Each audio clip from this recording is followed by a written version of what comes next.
함께 고백합니다. 우리 모두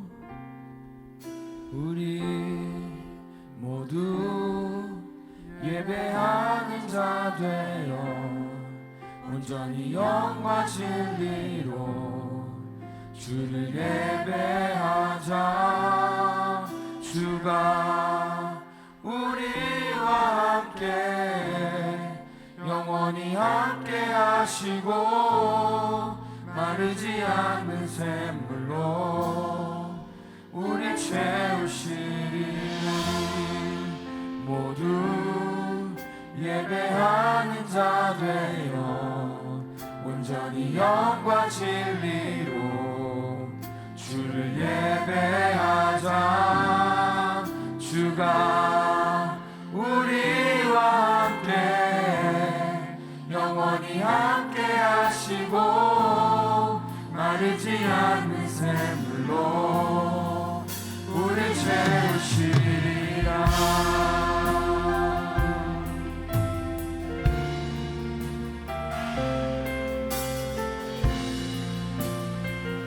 우리 다시 한번 한 목소리로 선포합니다. 우리 모두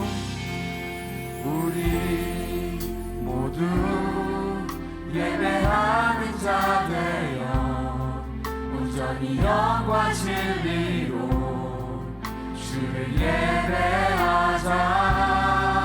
주가 우리와 함께 영원히 함께 하시고 마르지 않는 샘물로 우리 채우시니. 우리 모두 예배하는 자 되어 온전히 영과 진리로 주를 예배하자. 주가 우리와 함께 영원히 함께 하시고 마르지 않는 샘물로 우리 채우시니. 우리 모두 예배하는 자 되어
마르지 않는 샘물로 우릴 채우시리라. 아멘. 주님께 영광의 박수 올려드립니다. 우리 이 시간 그 자리에서 일어나서 감사함으로 찬양합니다.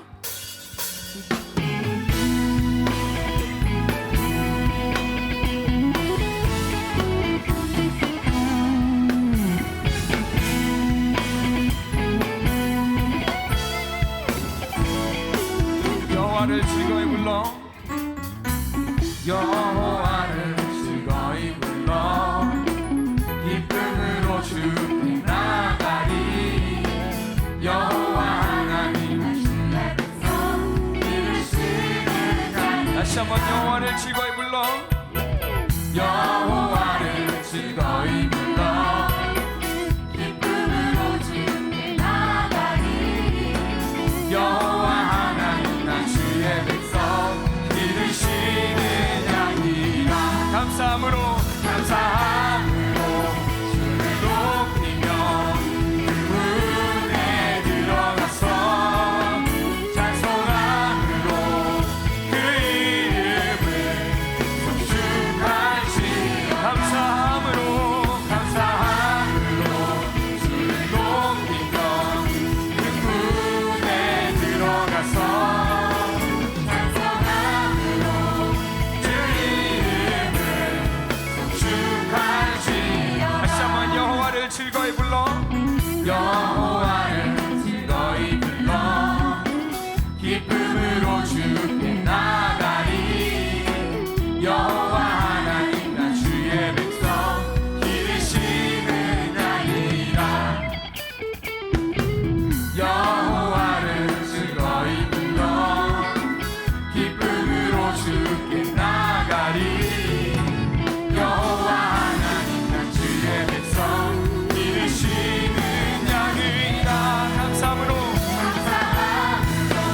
주를 높이며 그 문에 들어가서 찬송함으로 그 이름을 송축할지. 감사함으로 주를 높이며 그 문에 들어가서 찬송함으로 그 이름을 송축할지어다. 주의 선함과 인자하심이 영원하고 주의 성실하심이 대대에 미치리로다.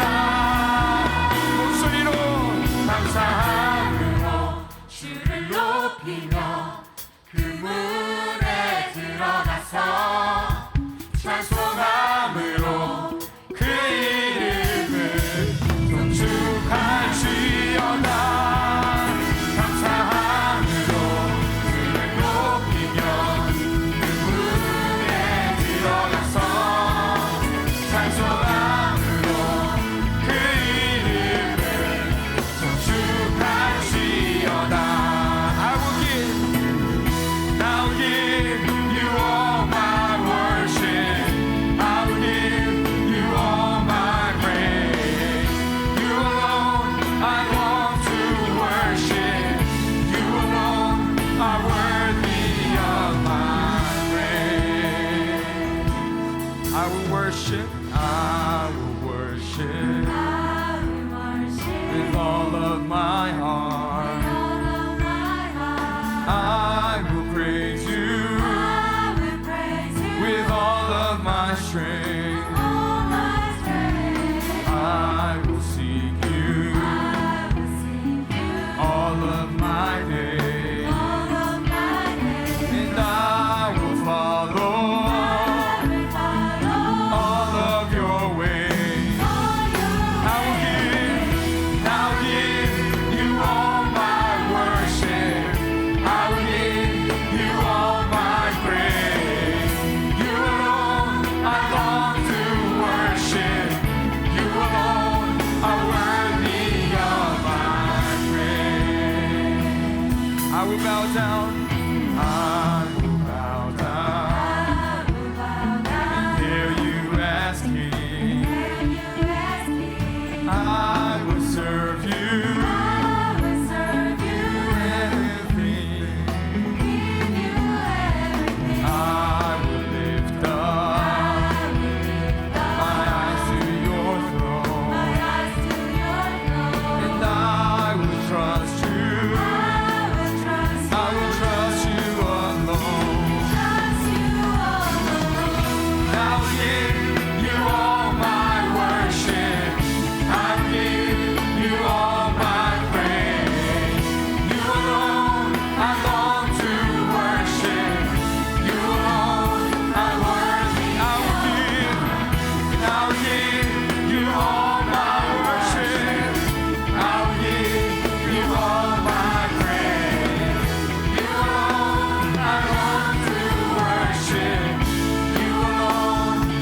내가 사는 오늘,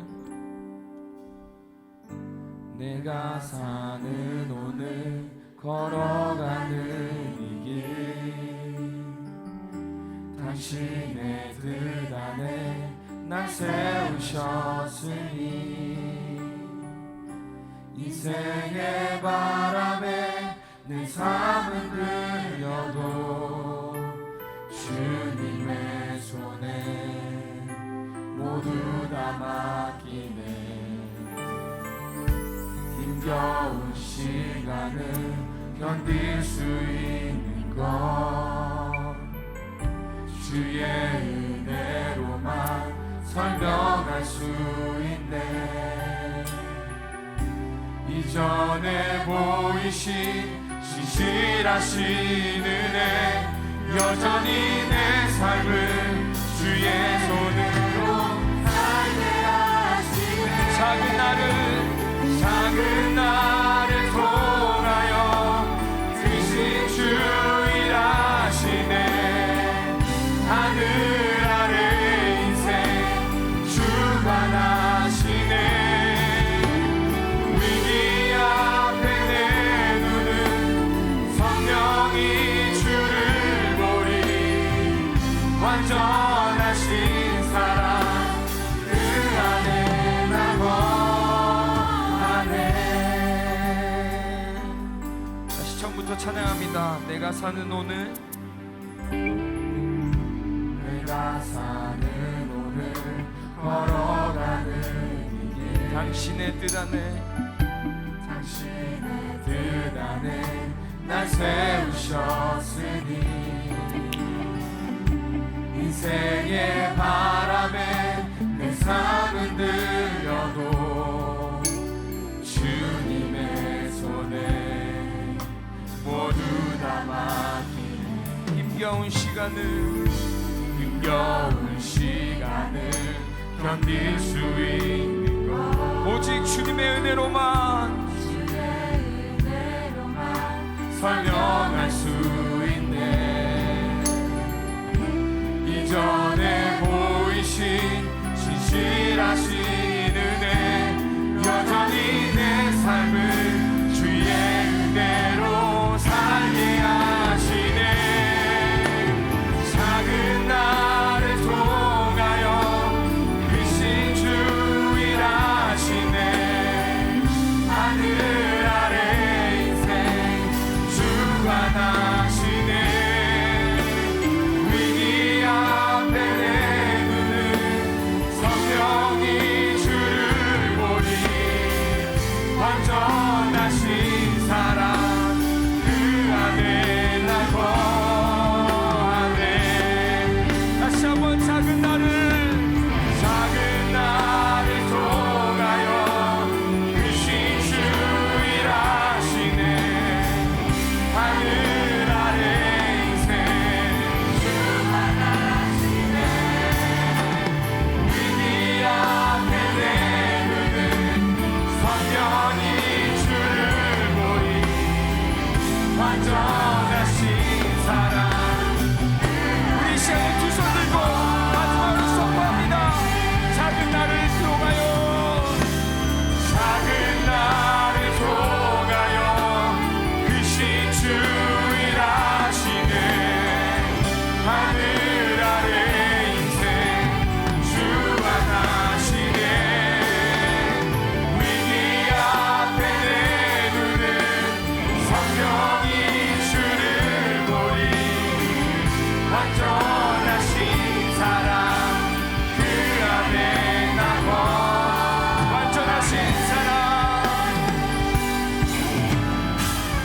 완전하신 사랑 그 안에 나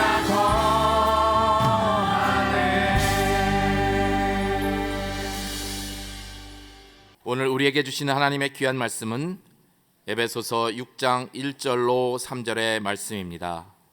자녀들아, 주 안에서 너희 부모에게 순종하라. 이것이 옳으니라. 내 아버지와 어머니를 공경하라. 이것은 약속이 있는 첫 계명이니 이로써 내가 잘되고 땅에서 장수하리라. 아멘. 삼부 예배에 참석하신 모든 분들을 예수님의 이름으로 축복합니다. 오늘은 우리 가정의 달 5월 둘째 주일 어버이 주일로 지키는 날입니다. 미국은 오늘이 Mother's Day라고 하죠. 그래서 모든 게 어머니 중심이에요. 근데 교회 원력으로는 어버이날, 어버이 주일입니다. 어제 새벽 예배를 마치고 장로님들과 아침 식사를 같이 하면서 Father's Day가 언제냐고 물어봤더니 정확하게 아시는 분이 거의 없으시더라고요. 우리 사랑하는 삼부 예배 성도님들 Father's Day도 챙겨 드시길 바랍니다. 오늘 우리 어버이 주일 예배드리는 우리 모든 가정마다 또 우크라이나를 비롯한 이 땅의 모든 부모님들에게 모세가 120세가 되어도 눈이 흐리지 아니하고 기력이 쇠하지 않은 것 같은 하나님의 복이 임하고 위로와 사랑이 넘쳐나게 되시기를 주님의 이름으로 축원합니다. 자, 한번 따라해 보겠습니다. 주 안에서 부모를 공경하면 복이 흐른다. 사람이 세상에 태어나서 제일 먼저 갖게 되는 인간 관계는 부모와의 관계입니다. 사람이 결혼을 안 하고는 살 수 있습니다. 또 자식을 안 낳고도 살 수 있습니다. 심지어는 학교를 안 다녀도 살 수는 있습니다. 그러나 부모 없이는 어떤 누구도 존재할 수 없다는 것이죠. 그래서 세상의 모든 사람들은 다 부모를 공경하는 일이 올바른 일이라고 말합니다. 예수를 믿든지 안 믿든지 아니면 불교이든지 유교이든지 유대교이든지 누구든지 다 동일하게 공감하는 대표적인 윤리가 부모를 공경하는 일입니다. 그러나 여러분, 더 중요한 게 있어요. 그것은 나의 실제 생활 속에서 올바르게 부모를 공경하는 일을 적용하고 실천하며 살아가는 것입니다. 이어령의 80초 생각 나누기라는 책에 나오는 아버지와 까치 이야기인데요, 80초짜리 짧은 동영상을 먼저 한번 보겠습니다.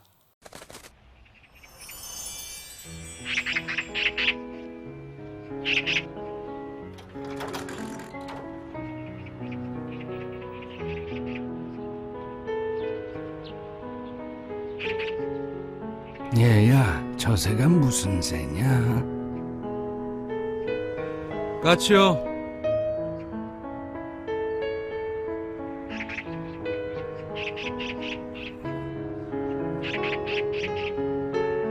얘야, 저 새가 무슨 새냐?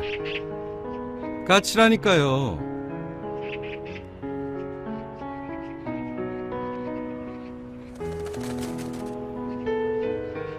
얘야, 저 새가 무슨 새라고 했지? 몇 번이나 대답해야 아시겠어요. 까치요. 까치라고요.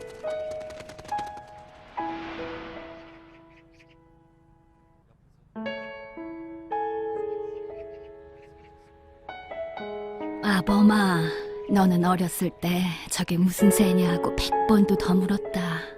아빠, 저 새가 무슨 새예요? 까치란다. 까치요? 아빠, 저 새가 무슨 새예요? 까치야. 까치요? 그럴 때마다 아버지는 까칠한다, 까칠한다 몇 번이고 대답하시면서 말하는 이가 귀여워서 머리를 쓰다듬어 주셨지. 몇 년 전에 한국의 KB금융그룹의 광고에 실제로 나왔던 내용입니다. 그 회사에 다니는 남자 직원들 40개월 미만의 자녀들을 둔 아빠들을 몰래 카메라를 설치한 방에다가 한 사람씩 불러놓고 아동학습 발달에 미치는 아버지의 역할이라는 제목의 설문조사를 하는 것이었습니다. 첫 번째 그들에게 나눠주고 그들이 답한 설문지의 내용은 이랬습니다. 아이가 제일 좋아하는 음식은 무엇인가요? 아이의 자는 모습을 지켜본 적이 있으신가요? 그 몰래 카메라에 찍히고 있는 그 아버지들은 기분이 아주 좋은지 웃으면서 신나게 답을 접어가기 시작했습니다. 당신 차에, 핸드폰에, 지갑에, 책상 위에 지갑 속에 아이의 사진이 몇 장이나 있나요? 그러자 어떤 사람은 핸드폰을 꺼내서 열심히 찾아가면서 웃으면서 적었습니다. 최근에 아이를 안아본 적이 있나요? 아이에게 사랑한다고 마지막으로 말한 건 언제인가요? 기쁨으로 웃으며 답을 적은 그 아빠들에게 이번에는 또 다른 설문지가 전달되었습니다. 질문 내용은 똑같은데 대상만 바꿔서 설문을 하는 겁니다. 아버지가 제일 좋아하는 음식은 무엇인가요? 아버지의 자는 모습을 지켜본 적이 있으신가요? 멈칫하고 침묵이 흘렀습니다. 당신 차에, 핸드폰에, 책상 위에, 지갑 속에 아버지의 사진이 몇 장이나 있나요? 최근에 아버지를 안아본 적이 있나요?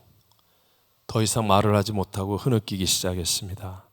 아버지에게 사랑한다고 마지막으로 말한 건 언제인가요? 가슴을 쥐고 눈물을 터뜨리는 모습들이었습니다. 만약에 저와 여러분에게 동일한 질문을 한다면 여러분의 대답은 무엇이겠습니까? 오늘 어버이 주일을 맞이하면서 주 안에서 부모를 공경하면 복이 흐른다라는 제목으로 하나님께서 이 시대를 살아가고 있는 저와 여러분이 주시는 두 가지 은혜를 함께 나누고자 합니다. 첫 번째, 주 안에서 부모를 순종하고 공경해야 한다라는 것이죠. 아까도 얘기했듯이 세상의 모든 종교나 도덕, 윤리 다 부모를 순종하고 공경하라고 말합니다. 그런데 우리 기독교가 다른 점이 분명하게 있는데 그것은 바로 주 안에서, 다시 한번 어디 안에서?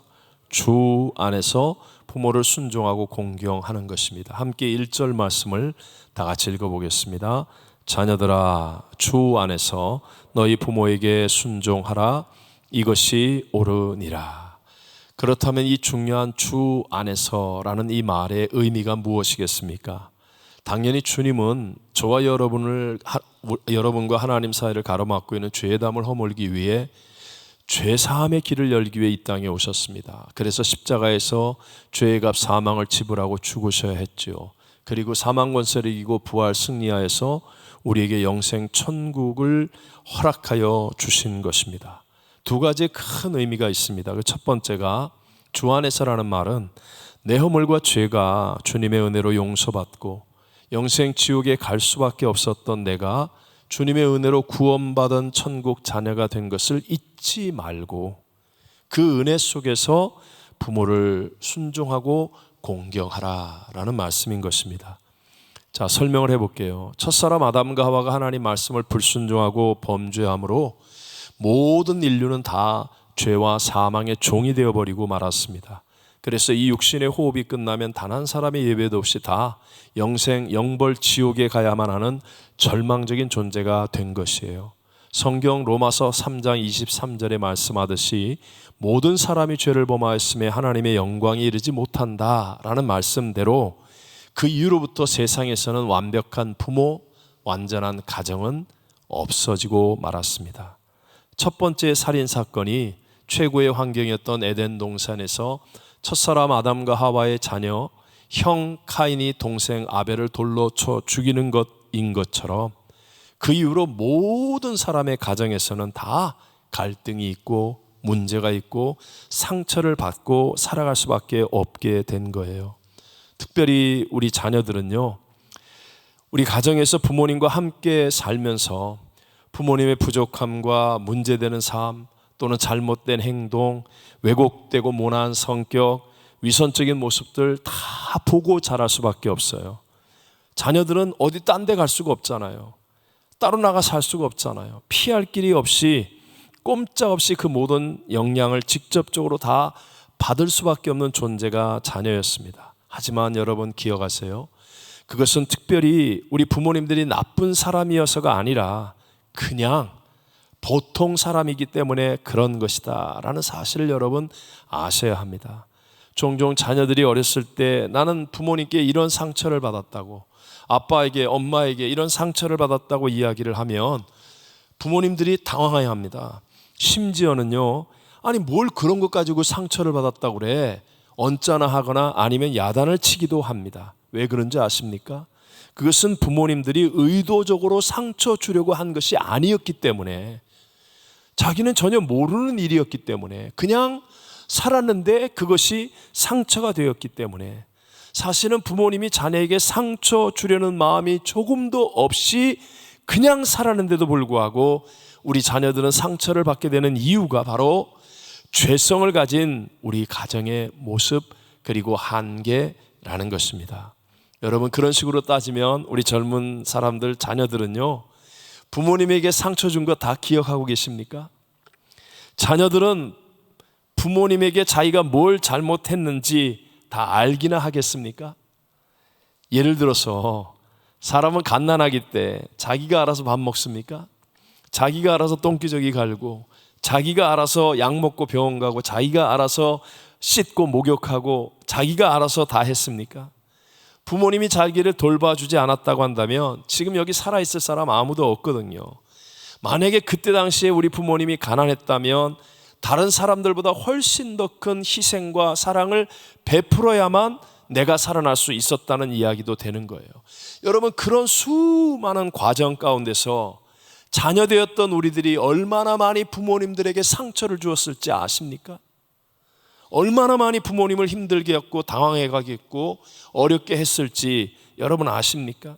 근데 우리 자녀들도 잘 모르지 않습니까? 왜냐하면 우리들도 마찬가지로 의도적으로 부모님에게 상처를 주려고 한 것이 아니었으니까, 그냥 우리들도 아담의 혈통을 따라 태어나다 보니 죄성을 가진 인간인지라 그냥 살았는데 이것이 상처가 되고 아픔이 되고 갈등이 되어진 것입니다. 요즘 세상 사람들은 너무나 쉽게 남의 탓을 합니다. 외모에 대한 불만을 부모 탓으로 말합니다. 물려준 재산이 없다고 나는 흙수저라고 부모 탓을 합니다. 심지어는 자기는 물만 먹어도 살이 찐다고 그것도 부모 탓합니다. 저한테 한 대 맞았습니다. 자, 그렇다면 여러분 한 번만 생각해 보세요. 여러분 이제 예수를 구세주로 믿고 하나님을 아빠 아버지라고 믿으시죠? 그렇다면 하나님은 완전합니까? 완전하지 않습니까? 하나님은 완전하십니다. 완전하신 하나님이 내 아빠가 되셨는데 그럼 여러분은 완전한 자녀입니까? 아니지 않습니까? 이 어려운 말을 이해하시겠습니까? 제가 여러분에게 종종 읽기를 추천하는 책 가운데 일본의 기독교 작가인 미우라 아야코의 글들을 읽어보라고 말합니다. 참 깊이가 있고 섬세하고 감동을 주는 글들을 참 잘 썼습니다. 그의 대표적인 장편소설 빙점이라는 책의 맨 마지막 부분에 보면 여자 주인공 요코가 자살을 하려고 눈 덮인 산을 올라가는 장면이 나옵니다. 이 주인공이 자기가 사생아였다는 것, 엄청난 출생의 비밀을 갖고 있었다는 걸 나중에 알게 된 거예요. 그걸 알고 나서는 마음이 완전히 무너지게 되었습니다. 자기를 그렇게 낳은 어머니에 대한 극심한 원망이 마음을 사로잡았습니다. 내 출생을 이렇게 만들 거면 도대체 왜 자기를 낳았느냐고, 왜 그렇게 했냐고 어머니를 증오합니다. 더 이상 살 소망이 없다고 생각하고 죽으려고 눈 덮인 산을 올라갔는데 우연히 자기가 걸어온 발자국이 선명하게 보여져서 바라봅니다. 그랬더니 자기는 지금 분명하게 똑바로 한 치의 흐트러짐도 없이 앞만 향해서 걸어왔다고 생각했는데 눈 위에 나 있는 발자국은 비뚤어지고 흐트러진 발자국들이었습니다. 그러면서 어머니를 생각하게 되었습니다. 어머니도 바르게 잘 살려고 노력했지만 그게 얼마나 어려웠을까 생각하면서 자기의 인생도 예외가 아니라는 사실을 깨닫게 됩니다. 그래서 이 주인공은 이 일로 인하여 그동안에 용서할 수 없었던 어머니를 용서하게 된다는 이야기예요. 주 안에서, 이게 왜 중요합니까? 우린 다 부족하고 허물이 많고 약함이 있어서 갈등과 상처를 주고받을 수밖에 없는데, 그런데 주님이 우리와 함께 하시면, 우리가 주님 안에 있으면 십자가의 그 은혜로 허물과 약함이 덮여지고 미움과 갈등이 용서할 수 있게 되어지고 하나님의 사랑으로 회복되어지는 역사가 일어나게 되는 줄로 믿습니다. 주님이 아니면 부모님을 향한 원망과 상처를 극복할 수가 없어요. 주님이 아니면 가장 가까운 우리 가족 식구들이 원수같이 되어지고 마는 거예요. 미움과 갈등의 원인밖에는 안 되는 거예요. 근데 주님이 함께하면 그 모든 것들을 이겨내고 하나님이 주시는 은혜 속에서 진실로 순종하고 공경하는 삶을 살아갈 수 있게 된다는 거예요. 주 안에서의 두 번째 뜻이 무엇이냐? 예수님이 지금 내 안에 함께 계시다는 믿음으로 부모님을 바라보라는 것입니다. 다시 한번, 예수님이 지금 내 안에 어떻게 하세요? 함께 계시다. 예수님이 나와 함께 계시다. 예를 들어서 여러분, 학생은 선생님이 집에 오시면 그러면 부모님에 대한 말과 태도가 달라지게 됩니다. 우리들도 만약에 집에 정말 귀한 분이 오셔서 함께 할 때에는 우리들도 부모님에 대해서 하는 말이나 태도가 달라지게 되지 않겠습니까? 주 안에서는 그 어떤 분보다 더 존귀하고 위대한 예수님이 함께 하신다는 그 믿음으로 부모님을 순종하고 공경하게 되는 거예요. 어느 집사님이 계셨어요. 참 믿음이 좋은 분이었고 노력을 많이 하는데 이 부모님과의 관계가 해결이 안 되는 겁니다. 부모님도 강하고 고집이 세고 여전히 자기를 막 야단치고 하는데, 자기가 지금 시집가고 자식이 둘인데 이 부모님과의 관계가 해결이 안 되어서 너무너무 괴로워하는 거예요. 그런데도 믿음이 있으시니까 하나님 앞에 간절히 작정하고 기도하는데 어느 날 정말 성령의 마음의 음성이 응답처럼 마음속에 들려지는 것 같더랍니다. 그 음성이 이제부터 어머니를 나를 대하듯 해라. 기도 중에 그런 마음의 음성이 들리는 것 같더래요. 어머니를 예수님을 대하듯 해라. 그래서 이 집사님이요, 그 순간부터 일어나서 호칭을 바꾸었습니다. 엄마가 신경질적으로 부릅니다. 야! 얘 어머니 그래야 되는데 아니야. 그러면서 얘 예수님 이렇게 부릅니다. 상을 차려놓고 어머니를 오라고 하는데 뭐 또 잔소리를 막 합니다. 근데 어머니 그러지 않고 예수님 식사하세요. 예수님이라고 부르기 시작합니다. 그러자 놀랍게도요, 자기 마음속에 어머니하고 다툼이 사라지게 되더라는 거예요. 그래서 승리하게 되었다는 그 아름다운 간증도 들었습니다. 여러분, 우리도 부모님을 지금 함께 하시는 예수님 바라보듯이 우리가 바라보고 대한다면, 그러면 내 부모님이 어떤 분인가 하는 것은 문제가 되지 않습니다. 예수님 때문에 어떤 연약함과 문제와 아픔 가운데 있어도 우리가 순종할 수 있고 공경할 수 있게 되기 때문입니다. 우리가 잘 아는 성경들의 여러 부분들이 있는데 대표적으로 골로새 3장 23절만 한번 읽어볼까요? 무슨 일을 하든지 마음을 다하여 주께 하듯 하고 사람에게 하듯 하지 말라. 이것이 탁월한 인생, 성공하는 인생을 살아가는 비결이에요. 무슨 일을 하든지, 공부를 하든지, 직장에서 일을 하든지, 교회에서 봉사를 하든지, 밥을 먹든지, 무슨 일을 하든지 마음을 다하여 누구에게 하듯 하고 주께 하듯 하고 사람에게 하듯 하지 말라. 여러분이 이렇게 살아가잖아요. 아무도 보지 않는데 내가 청소를 합니다. 그런데 사람에게 하듯 하면 아예 안 보니까 대강해야지. 누구나 이래요. 근데 주께 하듯 하면 깨끗하고 정성을 다해서 합니다. 이런 사람이 반드시 눈에 띄게 돼 있고 탁월한 사람이 되게 돼 있어요. 무슨 일을 하든지, 이 무슨 일을 하든지를 부모님에게 적용하는 거예요. 부모님에 대해서 사람에게 하듯 하지 말고 주님께 하듯 하라. 이렇게 적용하는 거예요. 그러면 예수 그리스도를 구세주로 믿는 저와 여러분에게는 순종하지 못하고 공경하지 못할 부모님이 없어진다는 거예요. 부모님이 나에게 잘못했다고 말씀 안 하셔도 됩니다. 부모님이 내 마음의 상처를 풀어주지 않으셔도 됩니다. 왜요? 예수님이 해 주실 것이기 때문입니다. 예수님이 해 주시는 일은 더 위대합니다. 더 놀랍습니다. 더 감동적입니다. 더 큰 능력으로 나의 인생을 변화시켜 주시기 때문이라는 거예요. 혹시 목사님이 지금 이 얘기하는데 내 예수님처럼 바라보고 주님께 하듯 이거 안 될 것 같아 이렇게 생각하는 분 계십니까? 그래서 기도가 있는 거예요. 그래서 기도가 있는 거예요. 여러분이 안 되시더라도 기도하실 수는 있잖아요. 나도 부모님을 바라볼 때 예수님 바라보는 것처럼 볼 수 있게 해주세요. 나도 어머니하고 엄마하고 아빠하고 나 관계가 잘 안 되는데 주님께 하듯 할 수 있게 해주세요라고 기도하잖아요. 기도하면 반드시 놀라운 하나님의 능력으로 우리도 이런 승리를 누리게 해 주실 줄로 믿습니다. 자, 그럼 큰 두 번째로 이렇게 하잖아요. 주 안에서 부모님을 순종하고 공경하게 되면 그러면 하나님의 복이 흐르게 된다는 거예요. 뭐가 흐르게 된다고요? 하나님의 복이. 아주 간단 명료합니다. 본문 2절과 3절 말씀을 다 같이 한번 읽어보겠습니다. 내 아버지와 어머니를 공경하라. 이것은 약속이 있는 첫 계명이니 이로써 네가 땅에서 잘되고 장수하리라. 죄송합니다. 네가 잘되고 땅에서 장수하리라. 이 말은 옛날 기준으로 얘기하면 가장 복되게 된다는 하나님의 말씀인 거예요. 이것을 약속이 있는 첫 계명이라고 또 하나님이 보증까지 해주십니다. 10계명 중에서 복을 약속하는 첫 계명, 얼마나 엄청난 하나님의 보증입니까?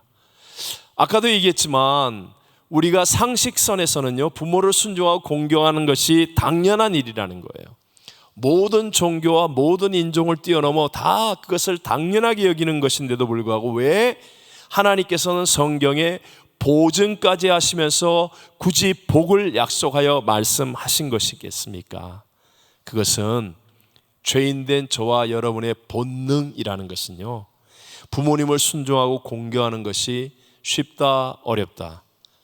어렵기 때문이에요. 어렵기 때문이에요. 여러분, 10계명 속에 내 자녀를 사랑하라 하는 말이 있습니까, 없습니까? 11번째 나오죠. 7번째 반인가? 10계명 가운데 내 자녀를 사랑하라 이런 말은 없어요. 왜 없죠? 자녀를 사랑하라고 명령하지 않아도 이건 본능이기 때문에. 본능이기 때문에. 제가 옛날에 목회할 때 참 부모님한테 제대로 하지 않는 한 친구가 있었어요. 젊은 분인데. 그런데 자기 자식을 위해서는 너무 잘하는 거예요. 그래서 뭐 자기 자식 뭐 무슨 생일날이라고 잔치한다고 목사님 와서 예배들 안 갔어요, 제가. 자기 부모님 생일상을 한번 안 차려드리면서 자식한테는, 여러분 세상에 나쁜 짓 하는 사람들도요, 자기 자녀한테는 다 잘해주려고 합니다. 왜요? 이것은 본능이기 때문에. 그런데 부모를 공경하고 부모를 순종하는 것은 본능적으로 어렵습니다. 그래서 우리 하나님이 명령하시고 또 보증까지 하시면서 복을 약속해 주신 거예요. 여기에서 공경하라라는 말은 히브리어의 아주 중요한 단어, 카베드라는 단어이거든요. 이 말은 무겁다, 중하다라는 의미예요. 이것을 명사로 사용하면 인체 기능, 이 간이에요. 간이 제일 무겁잖아요. 내장 가운데. 그리고 또 중요하잖아요. 마찬가지로 이 카베드라는 말은 경솔이 대하지 마라, 가치 중에 최고다 하는 그런 어떤 의미를 가지고 있습니다. 하나님의 속성 가운데 가장 중요한 권위, authority라고 말할 수 있는 이 권위도 바로 이 카베드라는 단어에서 나온 말이에요. 그러니까 사실상 이 카베드, 공경하라라는 말은요, 하나님께 사용되어지는 단어라고 할 수 있습니다. 대표적으로 잠언 3장 9절을 같이 한번 읽어봅니다. 내 재물과 내 소산물의 처음 익은 열매로 여호와를 공경하라. 누구를 카베드 공경하라고요? 여호와, 하나님을 공경하라라는 거예요. 그런데 여러분, 이렇게 하나님께 사용하는 중요한 단어를 부모님에게 사용하고 있다. 내 부모를 공경하라, 이렇게 사용하고 있다는 것은 그것이 무엇을 의미하는 것이겠습니까? 하나님이 최고의 지존이며 소중하신 분인 것처럼 부모님도 소중한 분이라는 뜻이에요. 부모님이 이처럼 소중한 이유는, 부모님은 우리의 생명의 근원이시고 우리 자녀들 입장에서는 하나님의 대리인이 되시기 때문에 하나님의 입장에서는 부모님이 너무너무 소중한 거예요. 부모님 뒤에는 반드시 하나님이 계셔서 부모를 공경하면 나는 부모님을 공경했는데 그 뒤에 계신 하나님께서 반드시 내게 복이 흐르게 하시고, 또 부모님이 자녀를 축복하여 기도하기 시작하면 그냥 나의 하나의 기도가 아니라 내 뒤에 계신 하나님이 복을 주시는 놀라운 기도의 열매를 맺게 될 줄로 믿습니다. 우리가 잘 아는 나오미와 룻을 보십시오. 나오미는요, 베들레헴 사람이었는데 이민을 갑니다. 근데 이민 가서 남편 죽고 두 아들 다 죽어요. 그리고 완전한 빈털터리가 됩니다. 그러니까 이민 가서 최악의 실패자가 된 거죠. 그래서 두 며느리를 고향으로 돌아가라고 하는데 룻만은 그렇게 하지 않습니다. 나오미, 어머니의 하나님을 내가 섬기겠습니다. 그러면서 어머니를 순종하고 공경하겠다고 고백하고 그렇게 행동합니다. 룻기 1장 16절만 한번 읽어보겠습니다. 룻이 이르되 내게 어머니를 떠나며 어머니를 따르지 말고 돌아가라 강권하지 마옵소서. 어머니께서 가시는 곳에 나도 가고 어머니께서 머무시는 곳에서 나도 머물겠나이다. 어머니의 백성이 나의 백성이 되고 어머니의 하나님이 나의 하나님이 되시리니. 정말 놀라운 고백이죠. 주 안에서예요. 정말로 주 안에서 내가 어머니를 순종하고 공경하겠습니다. 그랬더니 아무것도 없는 이방 여인 그 룻을 하나님이 복을 주시기를 시작하는데 유력자 보아스를 만나서 잘 되게 하시고 이스라엘의 왕의 족보에 올라가게 하시고 무엇보다도 예수님의 족보에 이름이 오르는 이방 여인, 가장 영광스러운 복된 여인이 되게 해 주시더라는 것입니다. 저는 이제 부모님들이 다 하늘나라에 가셨습니다. 네, 우리 부모님 개인적으로 굉장히 강한 분들이세요. 아버님도 엄친이고 어머니도 아주 강한 분이세요. 그래서 강의 성격으로 저하고 굉장히 부딪힘이 많았던 분입니다. 우리 집에서 싸웠다 그러면 이제 저와 우리 부모님과의 싸움이, 왜 우리 형님이나 누님은 꼼짝도 못했으니까 그냥 아버지가 그러면 그냥 다 쥐죽은 듯이 죽는데 저는 또 안 되거든요, 그게. 그래서 사실 그랬는데 주 안에서 제가 주 안에서가 되니까 정말 그걸 뭐라 그러지? 세상 말로 합이 잘 맞는다. 조화와 이 합이 너무 잘 맞았습니다. 주 안에서가 되고 난 다음에 제 아내의 헌신이 있었지만 비록 제가 선교사의 그 어려운 생활을 할 때도 제가 주 안에서 하나님 11조 첫째, 그러고 난 다음에 반드시 부모님 11조 꼭 띄어서 1년에 한 번 한국에 선교대회 갈 때마다 부모님께 드려서 섬겼습니다. 할 수만 있다면 주 안에서 부모님의 기쁨이 되고 마음을 시원케 해드리려고 애를 썼습니다. 저희 아버님 마지막 하늘나라 가기 전에 1년 동안은 참 힘든 그런 집에서의 병과의 투쟁을 했는데 제 아내가 그 병 수발을 정말 잘했어요. 저희 아버님 덩치가 크세요. 그러니까 누구가 이렇게 쉽게 못합니다. 저희 어머님은 아주 왜소하고 몸이 약하세요. 그러니까 막 아버님보다 어머님이 더 병들어 먼저 돌아가실 판이 되었는데 제 아내가 가서 저희 아버님의 대소변 그 수발을 다 했습니다. 애들하고 같이. 그러니까 진심이었어요. 진심. 그리고 나서 시간이 지나고 난 다음에 이제 제가 목회자가 되어서 내 삶을 돌아보면서 확실하게 깨닫는 게 있어요.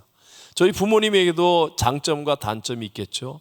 근데 저희 부모님의 장점들이 나의 삶과 사역에 가득하게 되더라는 거예요. 단점이 감추어지고 장점이 내게 흐르게 되더라는 거예요.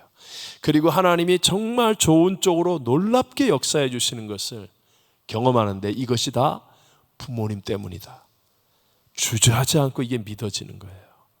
여러분, 주 안에서 부모님을 순종하고 공경하라고 말하는 것은요, 하나님의 복의 문을 열어주기 위해서인 것을 믿으시기 바랍니다. 부모님 뒤에 누가 계시다고요? 하나님. 부모님 뒤에 하나님. 그래서 내가 부모님을 순종하고 공경하면 그것이 하나님이 나를 향한 복의 문을 열어주는 이유가 되는 거예요. 부모님께 하는 것이 하나님께 하는 것이 되어지는 거예요. 이것이 성경이 우리에게 약속하고 있는 말씀입니다. 근데 여기서 명심해야 될 것, 여러분, 기회는, 우리에게 주어진 그런 복의 기회는요, 한순간에도 사라질 수 있다는 사실을 명심하셔야 됩니다. 마치 우리의 부모님들이 계속 계신 분이 아닌 것처럼 기회라는 것은 항상 주어지는 게 아니에요. 기회가 주어질 때 잘해야 된다는 거예요. 저와 함께 우리 새벽 예배 때 살펴보고 있는 열왕기서를 보면 참으로 많은 왕들이 나오죠. 그래서 열왕기서라고 말하죠. 근데 그 왕이 어떤 사람이냐에 따라 나라 전체의 운명이 살기도 하고 죽기도 합니다. 그 중에 하나님께서 요시야 왕이라는 사람을 세웠는데 하나님이 이스라엘에 주신 마지막 개혁의 불꽃이었습니다. 요시야 왕이. 근데 그 요시야 왕이 39살에 갑자기 전쟁에 나갔다가 죽습니다. 바로 이 요시야는 하나님이 주신 이스라엘을 향한 기회였다는 거예요. 미련한 이스라엘 백성들은 그런 사람이 항상 같이 있을 줄 알았지만 아니라는 것을 깨우쳐 주시는 거예요. 어느 순간에 요시야가 딱 사라져버리고 나니까 세 아들과 손자가 왕이 되기는 했었지만 그러나 결국은 유다는 혼란 가운데 빠지고 하나님의 심판을 받아서 멸망할 수밖에 없더라는 것이죠. 우리가 잘 아는 소돔과 고모라 성을 보십시오. 소돔과 고모라 성이 롯이 사라지니까 불과 유황으로 하나님의 심판이 시작되더라는 거예요. 바꿔 얘기할까요? 롯이 있을 때까지가 바로 구원받을 수 있는 기회였습니다. 사위들을 향하여, 딸들을 향하여 하나님이 구원을 베풀어 주시는 기회. 여러분, 그 기회는 계속되는 게 아니죠. 언젠가는 사라진다는 겁니다. 지난 주간에 기도하는데 계속해서 주신 하나님의 감동이 있었습니다. 그것은 하나님이 기회를 주시고 계실 때 우리는 우리의 부모님을 정말 예수님께로 잘 인도해야 되고, 또 우리 부모님들은 정말 우리 자녀들을 잘 축복해서 이 부모를 통하여 그 뒤에서 역사하시는 하나님의 복이 흐르도록 하는 축복의 통로가 되어야 한다는 거예요. 그런 의미에서 이번 5월 가정의 달 기도원 성령 대망에는 우리 순서를 바꾸어 교육국이 주관하는 가족 축복 기도회로 바꾸려고 해요. 우리는 드라마나 텔레비를 보면서는 애들하고 가족이 다 함께 모여서 보는데, 희한하게 예배 드릴 때는 가족이 함께 예배를 드리는 걸 이상하게 생각해요. 틀린 겁니다. 마귀에게 지는 겁니다. 근데 기도원에 가서 우리 한번 온 가족이, 유치부, 영아부, 중고등부, 우리 다 가족이 함께 예배를 드릴 거예요. 그래서 우리 교육국에 계신 사역자들에게 부탁을 해서 찬송도 미리 잘 준비를 하고, 또 설교도 제가 짧게 쉽게 하고, 그리고 우리 자녀들을 축복하는 기도의 시간을 가질 거예요. 가족에서 부모가 자녀에게 꼭 축복하는 시간. 제 개인적인 이야기 같지만 저는 큰아들이 일찍 좀 헤어졌어요. 제가 선교지에 있을 때 그 아이가 이제 중학교를 졸업하고 학교를 가야 되는데, 거기서 학교를 앞으로 갈 만한 곳이 없잖아요. 근데 그 아이에겐 기회가 있었습니다. 미국에 갈 수 있는 기회가 있었는데 본인이 미국을 가겠다고 결심했습니다. 그래서 처가가 있어서 미국을 일찍 갔습니다. 근데 물론 그 다음에 제가 쌍폴로 오고 그 다음에 이렇게 미국으로 오게 됐지만, 어쨌든 그래서 일찍 좀 헤어져서 지낸 편이에요. 물론 방학 때나 종종 가끔 만나기는 하지만 그것은 일시적인 만남이었고, 그래서 늘 미국에 오니까 걔는 또 한국으로 가고 이렇게 그런 관계였잖아요. 그런데 큰 아들이 우리 아둘람 수련회를 할 때, 전교회 우리 수련회를 할 때 한국에서 잠깐 왔었습니다. 사실은 중간에 돌아가는 비행기였는데 하나님이 은혜를 주시고 기적을 베푸셔서 비행기 시간을 잘못 알고 그 비행기를 못하게 만들어서 수련회 기간 내내 같이 있으면서 같이 기도했습니다. 근데 제가 똑같이 우리 온 성도들과 함께 이 수련회니까 같이 기도하면서 이렇게 기도를 하는데, 안수기도 하는데 아들도 앞에 나와서 기도를 받는 거예요. 똑같이 기도를 했습니다. 근데 그걸 누군가 사진을 찍어 주셨어요. 그 사진이 유일하게 제 사무실에 있는 사진입니다. 제 자녀에게 축복한 그 기도가 이렇게 큰 영향을 주고 감동을 줄 줄은 생각도 못했습니다. 제가 경험하고 난 다음에, 그리고 다시 한번 깨달았습니다. 우리 성도들의 가정에서 믿음의 부모님들이 정말 자녀에게 손을 얹고 축복하며 기도해 주온 적이 언제였던가. 여기 계신 부모님들, 정말 여러분의 자녀에게 전심을 다하여 손을 얹고 축복하며 기도해 주었던 적이 언제였습니까? 하나님이 그거 하라고 나를 아빠 되게 했는데, 하나님이 그것 하라고 나를 엄마 되게 했는데, 우리는 맨날 뭐 먹었냐만 얘기하고 뭐 세상 일 했냐만 물어보고 쓸데없는 것만 가지고 안절부절하고, 이번에 우리 기도원에 가서 다시 한번 우리를 회복하려고 합니다. 온 가족이 함께 모여서 좀 낯설지만 찬양하고 같이 예배드리고, 그리고 부모님들이 꼭 자녀에게 손을 얹고 축복하여 기도해서, 그래서 그 뒤에 계신 하나님의 복이 우리의 자손들과 가정들에게 흐르는 놀라운 일이 반드시 일어나게 될 줄로 믿습니다. 자, 정리하겠습니다. 주 안에서 부모를 공경하고 순종해야 합니다. 그래서 내 허물과 죄가 주님의 은혜로 사함을 받았다는 것, 내가 영벌 지옥에 갈 존재였는데 십자가 그 은혜로 구원을 받아 하나님의 자녀가 되었다는 이 은혜를 기억함으로 부모를 순종하고 공경하는 거예요. 또 주 안에서는 예수님이 지금 나와 함께 계시다는 그 믿음을 가지고 마치 부모님을 예수님처럼 바라보면서 순종하고 공경하는 것을 우리가 노력하고 훈련하는 거예요. 우리가 이렇게 하면 간단명료합니다. 가장 확실한 하나님의 복이 우리들의 삶에 흐르게 된다는 것입니다. 여러분, 하나님이 우리에게 주신 기회를 절대로 놓쳐서는 안 됩니다. 부모님이 계실 때 복음을 전해야 되고, 또 부모가 되어 있을 때 우리의 자손들을 축복해야 합니다. 이 기회를 통하여서 우리의 가정이 부모를 순종하고 공경함을 통하여 하나님의 복의 문이 활짝 열려지는 그런 가정과 교회가 되시기를 주님 이름으로 축원합니다. 축원합니다.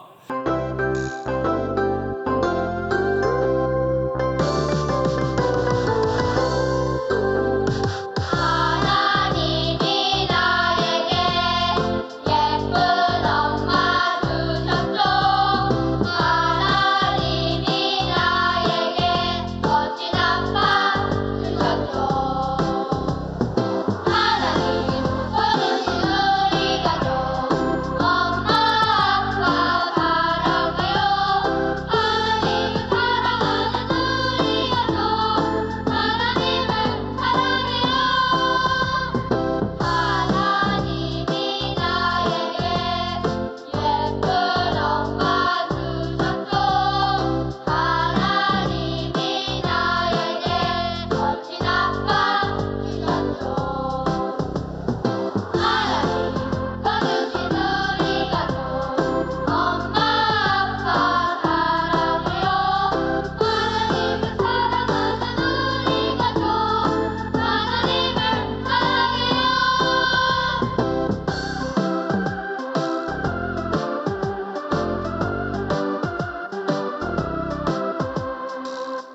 하나님이 나에게 예쁜 엄마 주셨죠.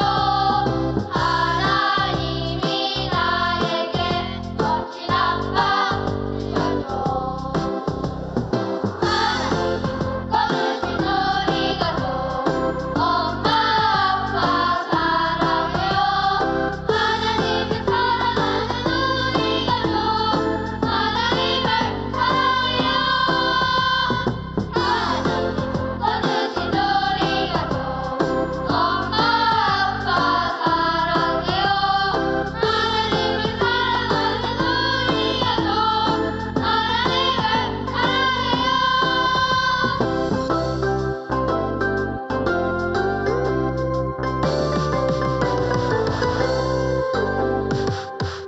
하나님이 주신 가족 사랑해요.